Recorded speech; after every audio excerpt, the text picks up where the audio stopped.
उत्तर प्रदेश के मुख्यमंत्री योगी आदित्यनाथ आज अयोध्या दौरे पर रहेंगे। 30 दिसंबर को प्रधानमंत्री नरेंद्र मोदी के धर्मनगरी अयोध्या आगमन से पहले वो सभी तैयारियों की समीक्षा करने के लिए अयोध्या दौरे पर रहेंगे। खराब मौसम के चलते कल सीएम योगी की अयोध्या यात्रा स्थगित हो गई थी। सीएम योगी आदित्यनाथ दोपहर 2 बजे अयोध्या पहुंचेंगे। वो शनिवार को प्रधानमंत्री नरेंद्र मोदी के अयोध्या दौरे के सभी प्रबंधों की समीक्षा करेंगे। प्रधानमंत्री मोदी अयोध्या दौरे के दौरान यहां 15,000 करोड़ रुपए की विभिन्न परियोजनाओं का भी उद्घाटन करेंगे। मुख्यमंत्री योगी हनुमानगढ़ी मंदिर में पूजा अर्चना करेंगे और श्री राम जन्मभूमि मंदिर स्थल का दौरा करेंगे। वो कार्यक्रम स्थल और रोड शो क्षेत्र में सुरक्षा व्यवस्था का भी जायजा लेंगे।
साउथ सिनेमा के दिग्गज अभिनेता और राजनेता विजयकांत का कल निधन हो गया था। 71 साल की उम्र में उन्होंने इस दुनिया को अलविदा कह दिया। उनके पार्थिव शरीर को सार्वजनिक श्रद्धांजलि के लिए कोयम्बडू कार्यालय से आइलैंड ग्राउंड अनासिलाई लाया गया है, जहां उन्हें श्रद्धांजलि देने के लिए सभी एकत्र हुए हैं। अभिनेता विजयकांत के निधन के बाद सिनेमा और राजनीतिक जगत के दिग्गज शोक संवेदना व्यक्त कर रहे हैं। रजनीकांत ने उनके निधन को दुर्भाग्यपूर्ण बताया है। डीएमके प्रमुख और अभिनेता कैप्टन विजयकांत के निधन पर अभिनेता रजनीकांत ने शोक व्यक्त किया है। उन्होंने कहा, अपने प्यारे दोस्त को खोना दुर्भाग्यपूर्ण है, ये दर्दनाक है।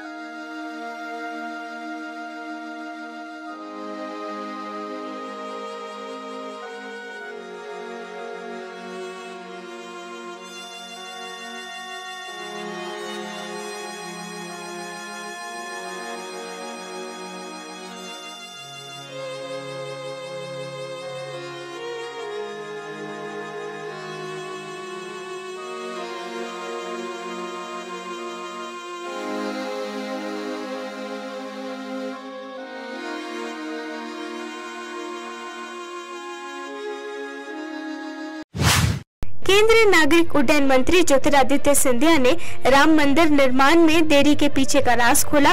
उन्होंने कहा, जब कोई व्यक्ति लोगों के सपनों को पूरा करने का संकल्प लेता है तो असंभव भी संभव हो जाता है। प्रधानमंत्री मोदी ने खुद कहा था कि दिवाली इस साल 3 बार मनाई जाएगी। पहली दिवाली के दिन, दूसरी 5 राज्यों में चुनाव की गिनती के दिन और तीसरी 22 जनवरी 2024 को। एक व्यक्ति की इंतजार थी,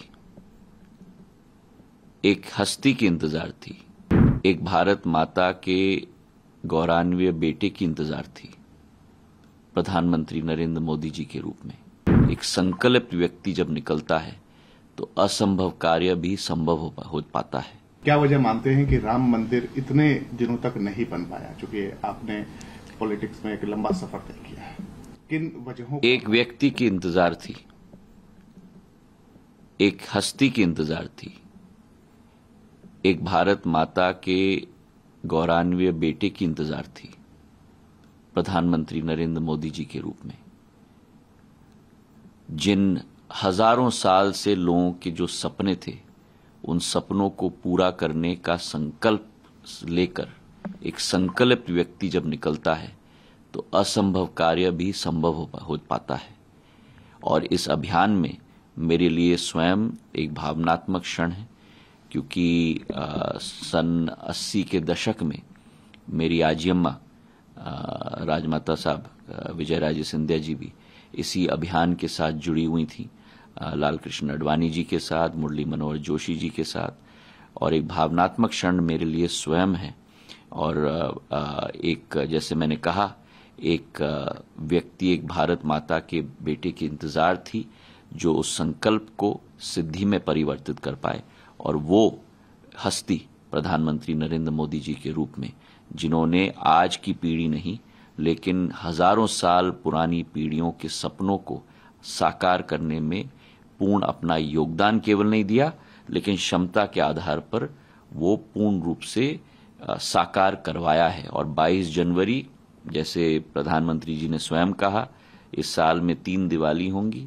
एक दिवाली जो हमने मनाई भगवान की दी हुई, दूसरी दिवाली जब 5 विधानसभाओं के चुनाव के नतीजे आए, और तीसरी दिवाली 22 जनवरी को मनाई जाएगी। 24 में आप चुनाव लड़ेंगे? जो पार्टी कहेगी, पार्टी का सिपाही हूं, जो पार्टी कहेगी मैं करूंगा। जनता दल यूनाइटेड अध्यक्ष पद से ललन सिंह ने इस्तीफा दे दिया है। पार्टी ने ललन सिंह का इस्तीफा मंजूर भी कर लिया है।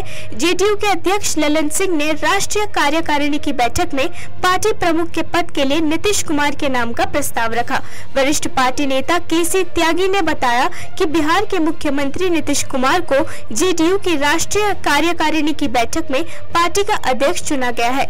पिछले काफी समय से जेडीयू में सांगठनिक बदलाव को लेकर अटकलों का बाजार गर्म था। हालांकि बैठक से पहले ललन सिंह ने इस्तीफे की खबरों को अफवाह बताया था। मुख्यमंत्री नीतीश कुमार और ललन सिंह आज राष्ट्रीय कार्यकारिणी की बैठक में शामिल होने के लिए एक साथ पहुंचे थे। समय पर कार्यकारिणी और राष्ट्रीय परिषद की बैठक बुलाई हुई है और उसमें अनेक महत्वपूर्ण राजनीतिक आर्थिक मुद्दों पर विमर्श होगा, जिससे पार्टी की आगे की रणनीति तय होगी। नीतीश कुमार को राष्ट्रीय अध्यक्ष बनाया जाएगा। नीतीश कुमार, हमको तो आप पहला आदमी है जो सुना रहे हैं। आप तैयार हैं? नीतीश कुमार को राष्ट्रीय अध्यक्ष बनाए जाने की बात हो रही है। अब देखिए, अब उसमें क्या होगा ये अभी हम कैसे बता सकते हैं। उसमें तो जो भी मुद्दा एजेंडा पर आएगा उसी पर न विमर्श होगा। और अभी तो हम लोगों के जनता दल यूनाइटेड के राष्ट्रीय अध्यक्ष श्री ललन सिंह जी हैं, तो अभी तो वो हैं, दूसरे के बनने का अभी कहाँ सवाल। राष्ट्रीय परिषद की बैठक में फैसला हो सकता है आपको? क्या राष्ट्रीय बैठक, जो राष्ट्रीय परिषद की बैठक है उसमें भी तो यही बात होगी ना। अभी तो हम लोगों के राष्ट्रीय अध्यक्ष श्री ललन बाबू हैं, तो फिर दूसरे के बनने की कहाँ बात है। तो नीतीश जी को जिम्मेदारी मिलनी चाहिए अध्यक्ष पद की? हम कह रहे हैं कि अभी ललन बाबू अध्यक्ष है और अच्छे से काम कर रहे हैं।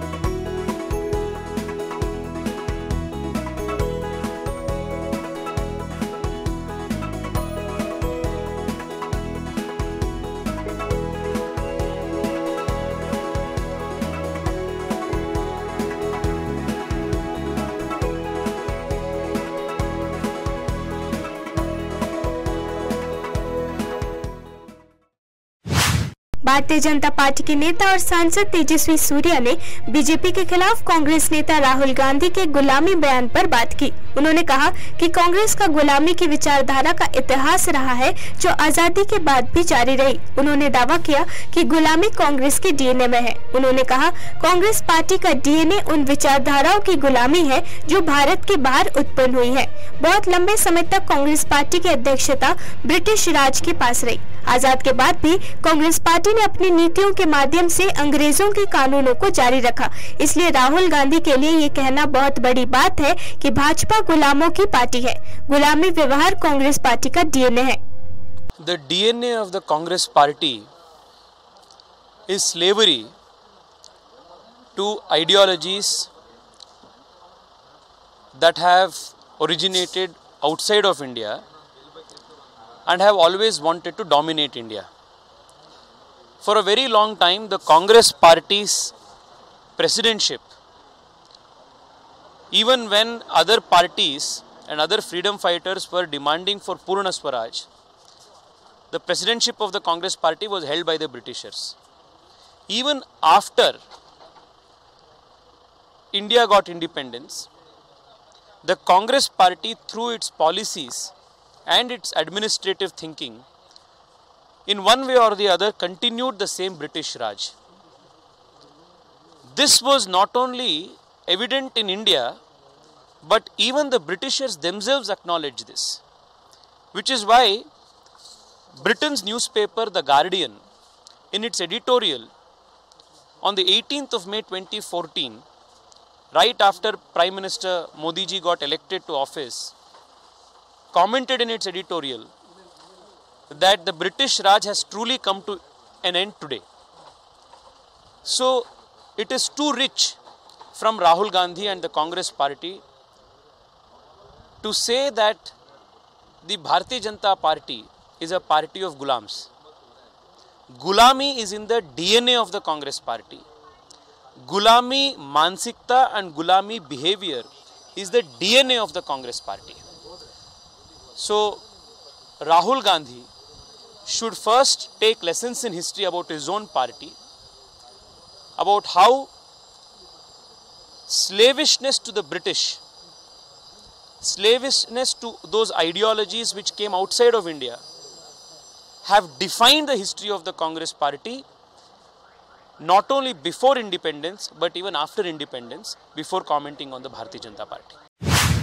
दिल्ली में बैठक के बाद जेडीयू के राष्ट्रीय अध्यक्ष राजीव रंजन उर्फ ललन सिंह ने अपने पद से इस्तीफा दे दिया। कई दिनों से इसकी चर्चा हो रही थी, जिसके बाद दिल्ली में हुई राष्ट्रीय कार्यकारिणी की बैठक के बाद इस पर मुहर भी लग गई। खबर है कि जेडीयू के अगले राष्ट्रीय अध्यक्ष खुद सीएम नीतीश कुमार होंगे। इसकी घोषणा की जाएगी। ललन सिंह के इस्तीफे पर बिहार बीजेपी की ओर से प्रतिक्रिया सामने आई है। मीडिया से बातचीत में प्रदेश अध्यक्ष सम्राट चौधरी ने बड़ा बयान दिया है। सम्राट चौधरी ने कहा कि ये जनता दल यूनाइटेड का अपना मामला है, ये जेडीयू की लड़ाई है। भारतीय जनता पार्टी को इससे कोई लेना देना नहीं है। हम आज भी तैयार हैं और चाहते हैं कि जनता दल यूनाइटेड और राष्ट्रीय जनता दल मिलकर चुनाव लड़े। दोनों को हम लोग हराने का काम करेंगे। लोकसभा चुनाव के लिए कांग्रेस ने अपना बिगुल फूंक दिया है। चुनाव से पहले INDIA गठबंधन में सीट बंटवारे को लेकर जल्दी चर्चा हो सकती है। कांग्रेस के सूत्र के अनुसार सीट बंटवारे को लेकर जनवरी के पहले हफ्ते में चर्चा हो सकती है। गठबंधन में सीट बंटवारे को लेकर कांग्रेस जल्द दूसरे दलों के साथ चर्चा शुरू करेगी। बताया जा रहा है कि जनवरी के पहले हफ्ते में ही कांग्रेस विपक्षी दलों के साथ बैठक करेगी और सीट शेयरिंग फॉर्मूले पर चर्चा करेगी। राम मंदिर में प्राण प्रतिष्ठा कार्यक्रम में सोनिया गांधी शामिल होंगी। पार्टी सूत्रों के हवाले से खबर आ रही है कि 22 जनवरी को अयोध्या में होने वाले प्राण प्रतिष्ठा के कार्यक्रम में सोनिया गांधी शामिल होने जा रही हैं। कांग्रेस अध्यक्ष मल्लिकार्जुन खड़गे समेत कांग्रेस के कई नेताओं को रामलला की प्राण प्रतिष्ठा कार्यक्रम में शामिल होने के लिए निमंत्रण भेजा गया है। हालांकि अभी तक इस बात की आधिकारिक पुष्टि नहीं की गई है कि राम मंदिर में होने वाले कार्यक्रम में कौन-कौन से कांग्रेस नेता शामिल होंगे। उत्तराखंड में मृतक आश्रितों को सरकारी नौकरी देने के नियम में बड़ा बदलाव किया गया है। दामी सरकार ने उत्तर प्रदेश के जमाने वाले भर्ती नियम में बड़ा संशोधन किया है। अब परिजन के निधन के बाद उनके परिवार के किसी सदस्य को मिलने वाली सरकारी नौकरी का दायरा बढ़ा दिया गया है। सरकार ने उनके लिए राज्य लोक सेवा आयोग का भी दरवाजा खोल दिया है। आइए जानते हैं राज्य सरकार की नई गाइडलाइन क्या है। उत्तराखंड की धामी सरकार ने गुरुवार को एक आदेश जारी किया था। इस आदेश के तहत Uttar Pradesh recruitment of government servant dying in harness rules 1974 को बदलकर उत्तराखंड संशोधन नियमावली 2023 जारी की गई। ये नियम मृतक आश्रितों को मिलने वाली सरकारी नौकरियों में प्रभावी होगा। इसके तहत वो राज्य लोक सेवा आयोग द्वारा निकलने वाली भर्तियों में शामिल हो सकेंगे। देश में कोरोना संक्रमण एक बार फिर से तेजी से पैर पसार रहा है। सूत्रों के अनुसार गुरुवार तक कोरोना के नए वेरिएंट JN1 के कुल 145 केस सामने आ चुके हैं। बताया जा रहा है कि ये सैंपल 21 नवंबर से 18 दिसंबर 2023 के बीच लिए गए थे। कोविड-19 के बढ़ते मामलों को देखते हुए स्वास्थ्य विभाग भी अलर्ट मोड पर है और लोगों से भीड़ भाड़ से दूर रहने की सलाह दी जा रही है। वहीं स्वास्थ्य मंत्रालय ने शुक्रवार को बताया कि भारत में पिछले 24 घंटे में कोरोना के 797 नए मामले दर्ज किए गए हैं, जो 225 दिनों में सबसे अधिक है। इससे पहले 19 मई को देश में कोरोना के 865 नए केस मिले थे। फिलहाल देश में कोरोना के एक्टिव केस की संख्या 4091 है। स्वास्थ्य मंत्रालय की ओर से शुक्रवार सुबह 8 बजे अपडेट किए गए डेटा के अनुसार 24 घंटों में कोविड के कारण 5 नई मौतें हुई हैं। इनमें से 2 केरला से और एक महाराष्ट्र, पुडुचेरी और तमिलनाडु से है।